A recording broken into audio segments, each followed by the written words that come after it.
और कोरोना पर बहुत बड़ी खबर है। इस वक्त भारत में कोरोना फैलाने की बड़ी साजिश रची जा रही है। एसएसबी की चिट्ठी से यह खुलासा हुआ है। नेपाल के रहने वाले जालिम मुखिया पर साजिश का आरोप है। दूसरे देशों में रह रहे भारतीय मुस्लिमों को मोहरा बनाया जा रहा है। इस साजिश में अवैध रूप से भारत भेजने की तैयारी चल रही है। फिलहाल नेपाल के मदरसों में ठहरे हैं ये सभी लोग। करीब 250 लोगों को अवैध तरीके से भारत की सीमा में प्रवेश की साजिश रची जा रही है। भारत भेजने की साजिश रची जा रही है। एसएसबी की चिट्ठी से यह खुलासा हुआ है कि यह साजिश है कोरोना संक्रमण को ज्यादा से ज्यादा भारत में फैलाने की, और इस साजिश में उन मुस्लिम लोगों को मोहरा बनाया जा रहा है जो कि भारत के हैं लेकिन भारत से बाहर रह रहे हैं। इन्हें मोहरे की तौर पर इस्तेमाल किया जाना इस साजिश का हिस्सा है। नेपाल में रहने वाले जालिम मुखिया पर साजिश रचने का आरोप लगा है। एसएसबी की इस चिट्ठी के बाद उन सवालों को, उन आरोपों को और बल मिलता है। कल ही शिया वक्फ बोर्ड के चेयरमैन वसीम रिजवी ने भी कुछ ऐसी ही बात कही थी कि भारत में एक साजिश रची जा रही है भारत के खिलाफ, और जो तबलीगी जमात के लोग हैं वो इस साजिश का हिस्सा हैं। और एक बड़े कार्यक्रम की बात वो कह रहे थे, जिक्र कर रहे थे कि किस तरीके से ये पूरी साजिश भारत के खिलाफ रची जा रही है। और कुछ ऐसी ही बातें एसएसबी की इस चिट्ठी में भी सामने आई है। एसएसबी की चिट्ठी में भी यही संकेत है कि भारत के खिलाफ एक बड़ी साजिश हो रही है कि कोरोना खतरे को ज्यादा से ज्यादा भारत में बढ़ाया जा सके, इस संक्रमण को ज्यादा से ज्यादा भारत में बढ़ाया जा सके।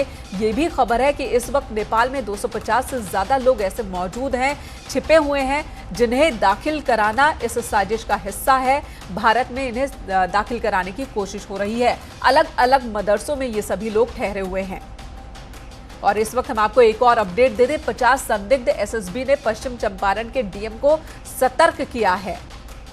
तो नेपाल के रास्ते दाखिल हो सकते हैं 50 संदिग्ध। एसएसबी ने पश्चिम चंपारण के डीएम को यह जानकारी दी है और साथ ही आगाह किया है कि सीमा पर सतर्कता और ज्यादा कड़ी कर दी जाए।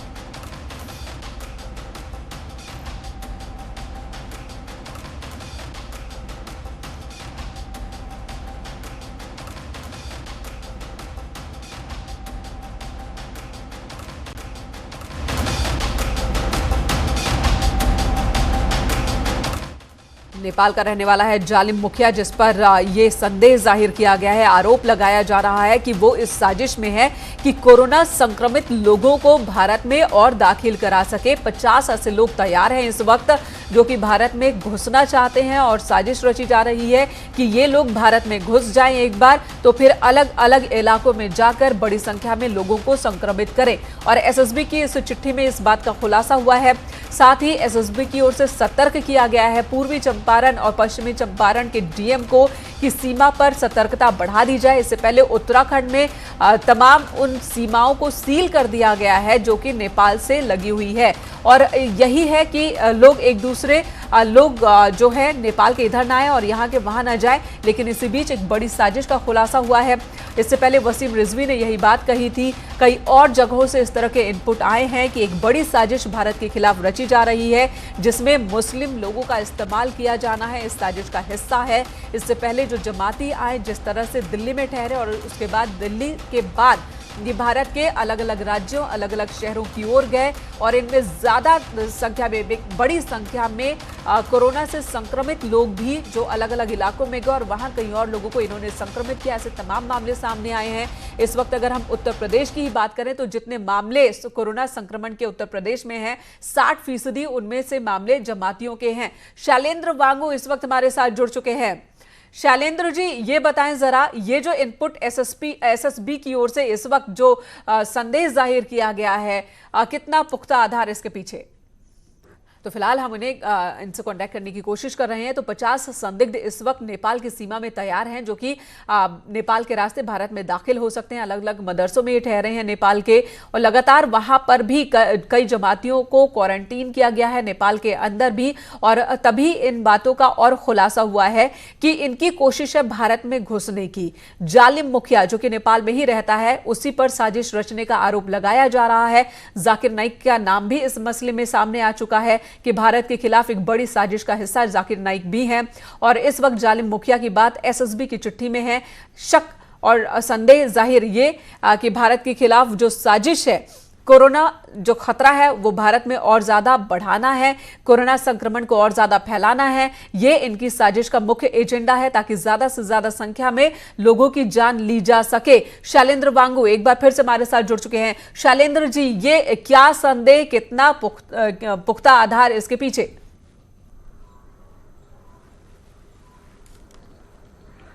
देखिए, जाहिर तौर पर ये बहुत बड़ा अलर्ट है, जहां पर एसएसबी, ये वही फोर्स है जो भारत नेपाल बॉर्डर की सुरक्षा करती है, उन्होंने अलर्ट किया है कि करीब 250 भारतीय नागरिक इस वक्त नेपाल में मौजूद हैं।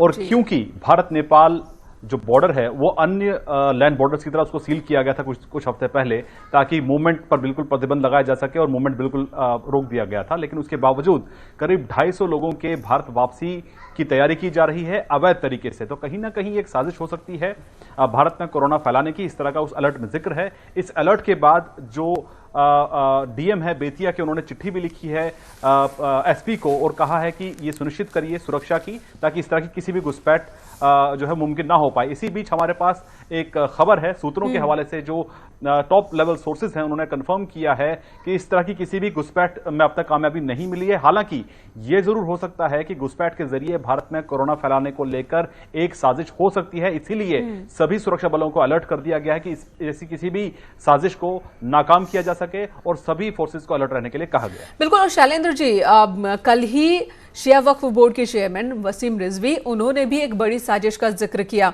कि भारत के खिलाफ एक साजिश हो रही है तबलीगी जमात के लोगों की ओर से, और अब मुस्लिम समुदाय के लोगों को इसमें मोहरे की तरह इस्तेमाल किया जा रहा है। फिर ये एसएसबी की चिट्ठी में ये जिक्र, क्या इनका संबंध आपस में हो सकता है?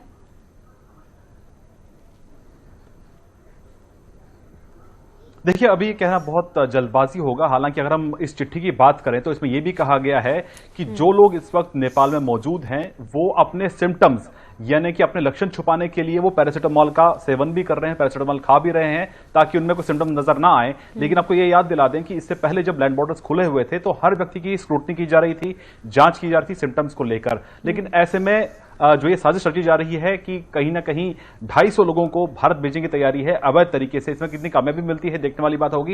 लेकिन जैसे जाकिर मुखिया का आपने जिक्र किया, तो ये पहले से ही जो फेक करेंसी है, हथियारों की तस्करी करता आ रहा है, इसमें पहले से बहुत से आरोप हैं। तो ऐसे में ये साजिश हो सकती है भारत में अवैध तरीके से घुसपैठ कराकर भारत में इस तरह की महामारी को बढ़ावा देने की, और नुकसान को बड़ा करने की ये साजिश हो सकती है ताकि भारत को ज्यादा से ज्यादा डैमेज किया जा सके। शैलेंद्र जी, एक और इनपुट है, वो इनपुट ये कि आतंकवादी जैविक हमला भी कर सकते हैं इस वक्त जो स्थिति है उस मौके का फायदा उठाकर।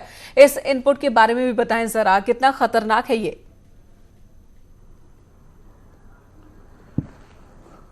देखिए, इस बात का जिक्र कल जो यूनाइटेड नेशन सिक्योरिटी काउंसिल यानी यूएन सुरक्षा परिषद की जो बैठक हुई थी, उसमें यूएन सेक्रेटरी जनरल ने जब ब्रीफ किया, उन्होंने एड्रेस जब किया, तब उन्होंने इस बात का जिक्र किया कि इस वक्त जहां की पूरी दुनिया में पूरा फोकस सभी सरकारों का सिर्फ कोरोना से निपटने के लिए है, इस वक्त का इस्तेमाल आतंकी कर सकते हैं किसी बड़े आतंकी हमले को अंजाम देने के लिए। वहीं साथ उन्होंने ये भी कहा कि जिस तरह की तैयारी देखी गई है देशों की इस तरह की महामारी से निपटने के लिए, उससे यह साफ हो जाता है कि बहुत से देश तैयार नहीं थे।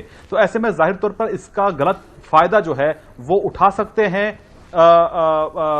आतंकी संगठन इस तरह के जैविक हमले को अंजाम देने के लिए। जाहिर तौर पर यह एक बड़ी चुनौती है, न सिर्फ एक मुल्क के लिए बल्कि पूरी दुनिया के लिए। इस बात का जिक्र कल यूएन के सेक्रेटरी जनरल ने यूएनएससी को एड्रेस करने के दौरान इस बात का जिक्र किया था। जी शैलेंद्र जी, धन्यवाद इस वक्त पूरी बातचीत के लिए। तो एक तरफ तो भारत कोरोना के खिलाफ लड़ रहा है, एक बड़ी लड़ाई लड़ रहा है जो जिंदगी और मौत के बीच की लड़ाई है, और दूसरी तरफ भारत के खिलाफ लगातार साजिशों की बात भी सामने आ रही है। उस फ्रंट पर भी भारत को मजबूती से लड़ना है। अगली खबर का रुख करते हैं। कानपुर में कल्याणपुर थाना क्षेत्र के रावतपुर गांव में कल देर रात कुछ अराजक तत्वों ने खाने के नाम पर नॉनवेज दिया, जिसके बाद इलाके के लोगों ने हंगामा शुरू कर दिया। मौके पर पहुंची पुलिस ने सीसीटीवी से खाना देने वालों की तलाश की। इनमें से एक युवक को अरेस्ट किया गया है। न्यूज 18 ने मौके पर पहुंचकर जानकारी इकट्ठा की तो पुलिस ने मांस के नमूनों की जांच कराने की जगह उन्हें ईंटों के बीच रख दिया। लोगों का कहना है कि पूरे मामले की जांच होनी चाहिए। पूरे घटनाक्रम का जायजा लिया हमारे सहयोगी अमित गंजू ने। लॉकडाउन के दौरान जहां एक और जरूरतमंदों को खाना सामाजिक संगठन पहुंचा रहा है, तो वहीं इसकी आड़ में वो लोग जो मांस नहीं खाते उन तक मांस पहुंचाया जा रहा है। पहले तो मैं दिखाना चाहूंगा, ये वो पैकेट्स हैं जो सर्व किए गए लोगों को जिन्होंने भोजन नहीं किया है। इसमें आप देखिए किस तरह पूरा रोटी है, चावल है, बिरयानी है, इसमें तमाम मांस भी टुकड़े भी दिख रहे हैं। देखिए पूरा यहाँ साइड में पड़ा हुआ है इस पॉलिथीन में, और ये सब पूरा है। इन लोगों ने मांस नहीं खाते उसके बाद दे दिया, तो कहीं ना कहीं उसके बाद से हड़कंप मचा पड़ा है। ठीक सामने ये कुछ जरूरतमंद है, इनसे हम बात करने की कोशिश करते हैं। क्या हुआ मैम, आप बताइए। सर यहाँ पे कुछ लोग कल आए थे खाना देने के लिए। हम लोगों ने जब खाना लिया तो खोला तो उसमें मीट था, तो हम लोगों ने बुला के दिखाया, तो हम लोगों ने उसे बाहर रखा। क्या था उसमें? उसमें मीट था। आप लोग नहीं खाते हैं? नहीं, हम लोग नहीं खाते। आप कहीं ना कहीं जरूरत के नाम पर इस तरह लोगों के साथ ठगी की। वहीं पुलिस के अधिकारियों को जब मालूम चला, पुलिस के लोग भी यहाँ मौजूद हैं, पुलिस के ऑफिसर्स को सूचना लगी, इसकी गंभीरता को समझते खुद सामने खड़े। सर आप लोग आए क्या फिलहाल? नहीं, ये साहब मिश्रा जी पूरा बताएंगे। कुछ तो पकड़ा गया वो लोग की नहीं? नहीं, वो तो पकड़ के घर चला गया, वहाँ पे थाने चले गए। हाँ चले क्या अभी पूछना कि क्या चीज सर सामने पूछताछ में ये बताइए कि इन लोगों को ड्राइवर एक इन्हें जानते हैं। इन लोग जानते पहले से, ये लोग उनके दुकान पर जाते थे और मीट रख के आते थे वहाँ पे। इन लोगों ने खाना उनसे मांगा है कि हमें खाना दे दो और भूख लग रही है। दो दिन खाना नहीं आया यहाँ पे, तो वो एक बार खाना दे के गया यहाँ पे, फिर दोबारा फिर लोगों ने कम पड़ा और ले आओ। इनमें से काफी लोग मीट खाते हैं। चलिए, यही क्षेत्र के कुछ लोग, बस उनसे हम सिर्फ जानना चाहते हैं। सर आप यहीं रहते हैं, क्या चीज है, कम शब्दों में जरा बताएं क्या था मामला? ये खाने के नाम पे ऊपर खाना बता के दिया गया, नीचे नॉनवेज रखा हुआ था, और जब इन लोगों ने हमको बताया तो हमने उसको रात में ही फिकवा दिया सारा। कुछ लोगों ने खा भी लिया है, और इसके बाद हमने प्रशासन से मांग भी की कि उस नॉनवेज की सैंपलिंग करा के उसकी जांच कराई जाए, किस चीज़ का नॉनवेज है और कैसे यहाँ पे आया, खाने के नाम पे नॉनवेज कैसे बांटा जा रहा है। हमारे साथ ऐसा ही सर खुद करने। सर जिस प्रकार से आरोप लग रहा है, क्या कहेंगे सर आप? इनका कहना है क्या उस लोगों को पकड़ लिया गया जिन्होंने इनको मांस पहुंचाया था? उनको पकड़ गया, पूछताछ हो रही है उनसे कि नहीं? सर इतना बता दें आप। जी, पूछताछ कर रहे हैं। ठीक है, तो निश्चित तौर पर देखिए पुलिस के ऑफिसर्स, इनका साफ कहना और मानना है कि जिन लोगों ने इन तक मांस पहुंचाया उनको पूछता रहा। अब ये जांच का क्षेत्रीय नागरिक इशू उठा रहे हैं कि आखिर ये किस चीज का मांस था, इन्हें क्यों दिया गया, उसके पीछे क्या राज है, ये तो जांच का विषय है। जर्नलिस्ट आशीष पांडे के साथ अमित गंजू, न्यूज 18 कानपुर। तो लॉकडाउन के दौरान लखनऊ में नॉनवेज खाना बांटे जाने से लोग नाराज हो उठे हैं। शिकायत मिलने पर पुलिस ने 4 लोगों को हिरासत में लिया। तालकटोरा के चंदन विहार इलाके का ये मामला है, जहां देर रात भोजन के पैकेट बांटने के बाद वहां लोग भड़क उठे और पुलिस को खाने के पैकेट में नॉनवेज निकलने की शिकायत की। इस मामले में पुलिस के रवैये पर भी सवाल उठ रहे हैं। पुलिस पर शिकायतकर्ताओं को ही पकड़ने का आरोप लगा है। एक संगठन की संचालिका पर पैकेट बंटवाने का आरोप है।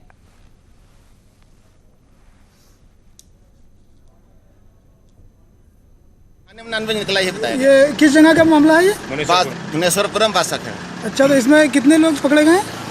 पकड़े क्या, 2 लोग संदिग्ध हैं, आदमी 2 महिलाएं साथ में। अच्छा, नॉनवेज आपने चेक किया, उसमें नॉनवेज था? हाँ, वो तो ही दिख रहा है।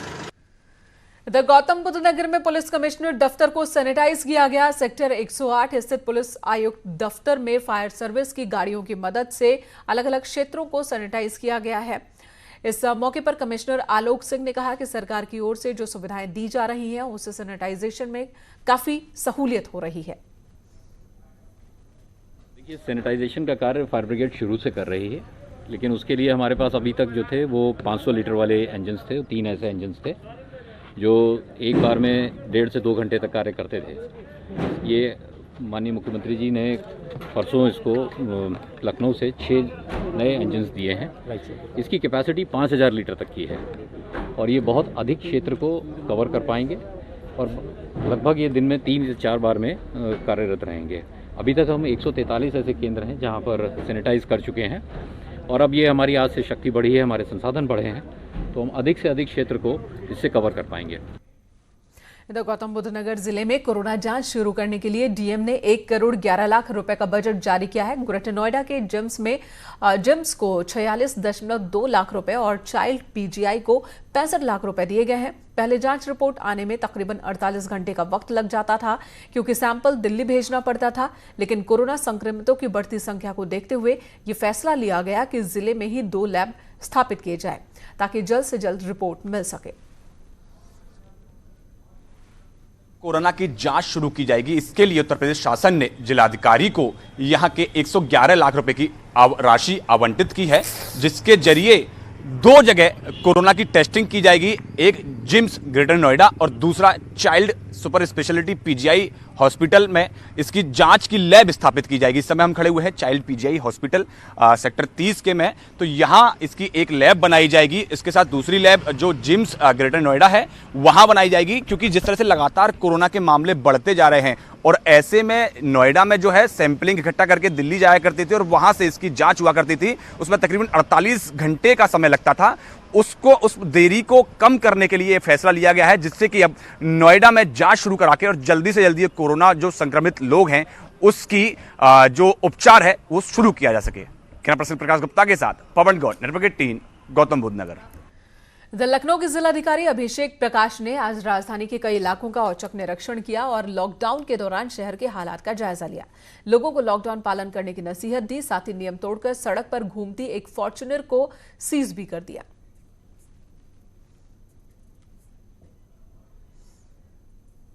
लॉकडाउन को जमीन पर और सख्ती से पालन करवाने के लिए राजधानी लखनऊ में नए दिशा निर्देश जारी हुए हैं। जिलाधिकारी लखनऊ अभिषेक प्रकाश खुद जमीन पर उतरे हैं, इस बात को इंश्योर कर रहे हैं कि जमीनी हकीकत क्या है। न्यूज़ 18 की टीम भी उनके साथ बनी हुई है, उनसे बात कर लेते हैं। सर, नए नियम क्या लागू किए गए हैं और खुद आप जमीन पर उतरे हैं, जमीन पर उतरने के पीछे मकसद क्या है? देखिए, जनपद पूरे लखनऊ में हमारे 12 हॉटस्पॉट्स हैं जो कि पूर्णतया सील किए गए हैं। इसके अलावा पूरे क्षेत्रों में प्रातः 9:30 से लेकर के सायंकाल 6 बजे तक कोई भी व्हीकल का मूवमेंट नहीं रहेगा, एक्सेप्ट पुलिस की गाड़ियाँ, एम्बुलेंसेस, मेडिकल इमरजेंसी या आवश्यक वस्तुओं को ले जा रही जो हमारी ट्रक्स या इस प्रकार की वाहनें हैं। इसी चीज़ को इंश्योर किया जा रहा है कि जो भी बैंक्स या ऑफिसेज या अन्य दुकानों के जो लोग हैं वो 9:30 के पहले अपनी दुकानों तक पहुंच जाएं, अपने स्थानों तक पहुंच जाएं और फिर 6 बजे के बाद ही मूवमेंट रहेगा। इन्हीं सब चीज़ों को इंश्योर किया जा रहा है। बाकी जो एसेंशियल दुकानें हैं, जिस तरह दूध, फल, सब्जी या दवा की दुकानें, वो खुली रहेंगी और अगर अपरिहार्य स्थितियों में लोगों को आना पड़ रहा है ऐसी इन चीज़ों को लेने के लिए, तो वो पैदल निकल करके आ सकते हैं, अपनी चीज़ों को ले सकते हैं। और डॉक्टर्स या पैरामेडिक स्टाफ हैं वो इन रेस्ट्रिक्शन के अंतर्गत नहीं है, वो पूर्व की भांति ही आ जा सकेंगे। और सभी लोगों से यही मैं आपके माध्यम से पुनः अपील करता हूं कि इस लॉकडाउन का अक्षर से आप पालन करें और अनावश्यक रूप से कोई भी व्यक्ति बाहर ना आए। इस तरह की भी शिकायतें सर आपको मिली थी, कुछ लोग पास का बेजा इस्तेमाल कर रहे थे, तो क्या ऐसी शिकायत मिलने पे क्या उसका पास निरस्त करने की भी कोई नियम आपने या कुछ बात कही है? देखिए, आवश्यक वस्तु की सप्लाईज या अन्य चीज़ों के लिए कुछ लोग जो अगर पास को मिसयूज़ कर रहे हैं, अर्थात अपने काम के वक्त ना होकर के उस पास को लेकर के कहीं और जा रहे हैं, तो ऐसे व्यक्तियों के पास तत्काल प्रभाव से सीज भी किए जा रहे हैं, निरस्त भी किए जाएंगे और उनके विरुद्ध सुसंगत कार्रवाई भी सुनिश्चित की जाएगी, क्योंकि पास आवश्यक वस्तुओं की सप्लाई के लिए है, किसी अन्य चीज़ के लिए नहीं है। सर, जहां पर पूरी तरह से हॉट स्पॉट जो इलाके लखनऊ के हैं, वहां पर आप लोग व्यवस्था कैसे बनाए हुए हैं? देखिए, 12 इलाके लखनऊ के पूर्णतया सील किए गए हैं जो कि हॉट स्पॉट के हैं। यहाँ पर सारी चीज़ें बंद हैं और जीरो मूवमेंट जोन है वो, और वहाँ पर आवश्यक वस्तुओं की जो सप्लाई है, जैसे दवाइयाँ हो, दूध है, राशन है, इन चीज़ों को वहाँ तक अलग से सरकारी एजेंसियों के डिलीवरीज कराई जा रही है, उनके डोर टू डोर पे इन चीज़ों की आवश्यकता पड़ने पे। और ऐसे 12 जगहों के लिए ये नंबर्स भी जारी किए जा चुके हैं कि अगर किसी व्यक्ति को संपर्क करना है तो उन नंबरों पर संपर्क भी कर सकते हैं। मेरे साथ जिलाधिकारी लखनऊ अभिषेक प्रकाश थे, जो कि ज़मीन पर खुद उतर करके इस बात को इंश्योर कर रहे हैं कि आखिर ज़मीन पर लॉकडाउन को कितने सख्ती से पालन करवाया जा रहा है। वो खुद लोगों से मुलाकात भी कर रहे हैं, लोगों को समझा भी रहे हैं और इस बात को इंश्योर करवा रहे हैं कि सख्ती से जो लॉकडाउन का पालन करवाने का प्रशासन का जो वजह है, उसके पीछे उनकी सुरक्षा ही है। कैमरा पर्सन मनोज शाही के साथ अलाउद्दीन, न्यूज़ 18 लखनऊ। उन्नाव पुलिस ने शकील और मुकेश नाम के 2 लोगों को गिरफ्तार किया है, जिन पर आरोप है कि इन्होंने कोरोना वैक्सीन को लेकर एक ऑडियो वायरल किया था, जिसमें वैक्सीन से मुसलमानों को मारने की बात कही गई थी, मुसलमानों के खिलाफ साजिश की बात कही गई थी। ऑडियो में कहा गया है कि सरकार अमेरिका से कोरोना की वैक्सीन मंगा रही है, जिसके जरिए मुसलमानों को मारने की एक साजिश हो रही है। अब इस मामले में पुलिस ने कार्रवाई की है। तो एक ऑडियो क्लिप वायरल हुआ था और इस ऑडियो क्लिप को आगे बढ़ाने के आरोप में 2 लोगों को पुलिस ने गिरफ्तार किया है। इनमें एक का नाम शकील है, दूसरे का नाम मुकेश है। इन दोनों के खिलाफ कई धाराओं में मामला दर्ज किया गया है। खासकर 2 धार्मिक समुदायों के बीच वैमनस्य बढ़ाने का मामला भी दर्ज है इन लोगों के खिलाफ। सुनाते हैं आपको इस ऑडियो क्लिप में आखिर है क्या। भाई अमेरिका गया था नरेंद्र मोदी और ये दवाइयाँ अमेरिका में बन चुकी हैं जो टीके के नाम पर पूरे हिंदुस्तान में लगवाई जाएंगी और किसको मारना है, किसको जियाना है और कितनी आबादी कम करनी है। इस इंजेक्शन का अटैक 1.5 महीने 1 महीने के अंदर होगा। बाकी ये लगाए जाएंगे टीके के नाम से और कोरोना वायरस से बचाने के नाम से, और बचेगा कोई नहीं, जिसको लगा वो ख़त्म। ये अमेरिका से दवाई आने वाली है इंडिया, ट्रंप से मंगवा रहा है नरेंद्र मोदी। आप इसको देखो और शेयर। तो एक बहुत बड़ी साजिश, बहुत ज़्यादा गुमराह करने वाली ये खबर, और जो हम आपको इस वक्त दिखा रहे हैं ये ऑडियो क्लिप वायरल हो रहा है जो गुमराह करने वाला है। इस मामले में अब पुलिस ने कार्रवाई की है, 2 लोगों को गिरफ्तार किया है। पूरे मामले पर उन्नाव के डीएम रविंद्र कुमार ने थोड़ी देर पहले न्यूज़ 18 से बातचीत की थी। सुनिए उनका क्या कहना है। कुमार इस वक्त हमारे साथ जुड़ चुके हैं। डीएम साहब, क्या जानकारी है इस ऑडियो मैसेज को लेकर? ये एक ऑडियो मैसेज वायरल हुआ था, 5 तारीख का ही मामला है, 5 अप्रैल का। हाँ। और जिसमें कुछ आपत्तिजनक बात कही गई थी, तो इसमें तत्काल थाना गंगा घाट में मुकदमा कायम करा के अग्रिम कार्रवाई की गई है। क्योंकि इस समय जो कोरोना वायरस से लड़ाई चल रही है, ये बहुत ही संवेदनशील कार्य है और इसमें किसी प्रकार की अफवाह फैलाना, किसी प्रकार के गलत मैसेज डालना, ये नितांत आपत्तिजनक है। तो इसमें तत्काल कार्रवाई की गई और उसमें जो भी है कानूनी कार्रवाई वो आगे भी की जा रही है। सर, अभी तक सिर्फ 2 लोगों को गिरफ्तार किया गया है। हमारे संवाददाता बता रहे हैं कि उन्नाव से मुकेश को गिरफ्तार किया गया है और कानपुर से शकील को। जी, एक शकील है और दूसरे मुकेश हैं। इन 2 लोगों को गिरफ्तार कर कार्रवाई की गई थी। हाँ। और ये निश्चित रूप से कि ये लोगों को आगाह करने का भी एक काम था कि इस तरीके के गलत मैसेज प्रसारित ना करें। ये जन सहयोग से ये कोरोना वायरस से हम लोग उसके संक्रमण से बचने की जो लड़ाई लड़ रहे हैं, इसमें किसी भी प्रकार की बाधा नहीं आने दी जाएगी और किसी को गलत ऑडियो या अफवाह फैलाने की अनुमति नहीं दी जाएगी। नहीं, रविंद्र कुमार जी, एक बात ये बताइए, बीते 3-4 दिनों से मैसेज सर्कुलेट हो रहा है, फिर तो बहुत बड़े पैमाने पर मैसेज अब तक सर्कुलेट हो चुका होगा। नहीं, ये ऐसा नहीं है। इसमें तत्काल कार्रवाई हो गई थी। हाँ। और यहाँ अभी स्थानीय जो अन्य जो भी सोशल मीडिया या प्रेस के लोग हैं, अभी बहुत लोगों को जानकारी नहीं हुई थी। तो ये तत्काल कार्रवाई होने से वो आगे की कार्रवाई इस तरीके के जो अफवाह वाली वो नहीं हो पाई थी। तो ये एक तत्काल इसमें प्रभावी कार्रवाई की गई और इससे एक अच्छा मैसेज भी गया जनपद में कि कोई भी गलत अफवाह या गलत ऑडियो डालेगा तो बहुत ही कठोर कार्रवाई की जाएगी। ठीक बात है, लेकिन जिन लोगों तक ये मैसेज पहुंच गया था उनको जागरूक करने के लिए, उनको सही जानकारी देने के लिए भी क्या प्रशासन के स्तर से कोई अब तक प्रयास किया गया? देखिए, हम लोग लगातार सोशल मीडिया के माध्यम से या हम लोग निकलते हैं तो जहां भी जाते हैं इसके बारे में जो कोरोना वायरस से जो संक्रमण से बचने के क्या उपाय हो सकते हैं उस पर हम लोग चर्चा जरूर करते हैं। हाँ।